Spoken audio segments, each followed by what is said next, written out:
പ്രതിഷേധത്തിനിടയിലും നയപ്രഖ്യാപന പ്രസംഗം നടത്തുമെന്ന ഗവർണറുടെ പ്രസ്താവനയ്ക്ക് മറുപടിയുമായി LDF കൺവീനർ EP ജയരാജൻ. നയപ്രഖ്യാപനം നടത്തേണ്ടത് ഗവർണറുടെ ഭരണഘടനാപരമായ ചുമതലയാണ്. അത് പ്രത്യേകം പറയേണ്ട കാര്യമില്ല. പ്രസംഗം ഗവർണർ നടത്തിയേ മതിയാകൂ എന്നും EP ജയരാജൻ റിപ്പോർട്ടറിനോട് പറഞ്ഞു. ഗവർണറും സർക്കാരും തമ്മിൽ പോര് തുടരുന്നതിനിടെയാണ് LDF കൺവീനർ EP ജയരാജന്റെ വിമർശനം. സർക്കാരിന് ആനുകൂല്യം നൽകുന്നത് പോലെ നയപ്രഖ്യാപനം നടത്തുമെന്ന ഗവർണറുടെ പ്രതികരണം ജനാധിപത്യത്തെ ദുർബലപ്പെടുത്തും.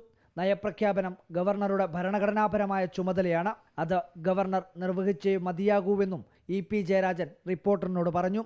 ഒരു സംസ്ഥാനത്ത് ഒരു ഗവൺമെന്റ്, ആ ഗവൺമെന്റിന്റെ നയപ്രഖ്യാപനം ആ ഗവൺമെന്റിന് വേണ്ടി നിയമസഭയിൽ അവതരിപ്പിക്കുക എന്നുള്ളത് അത് പ്രത്യേകിച്ച് ഒരു പരിഗണനയ്ക്ക് വിധേയമാക്കേണ്ടതല്ല. ഗവർണറിന് നിക്ഷിപ്തമായിട്ടുള്ള ഒരു ചുമതലയുടെ ഭാഗമാണിതെല്ലാം.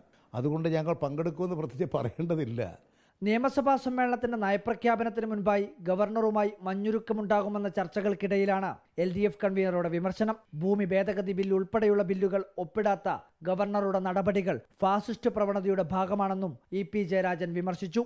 ഗവർണർക്കെതിരെയുള്ള ഇടതുപക്ഷത്തിന്റെ വിമർശനത്തെ കൂടുതൽ കടുപ്പിക്കുകയാണ് LDF കൺവീനർ EP ജയരാജൻ. നയപ്രഖ്യാപനത്തിലും സർക്കാരും ഗവർണറും തമ്മിൽ മഞ്ഞുരുക്കമുണ്ടാവില്ലെന്നു തന്നെയാണ് ഇത് വ്യക്തമാക്കുന്നത്. കണ്ണൂരിൽ നിന്നും reporter Arjun Kalyan, in reporter.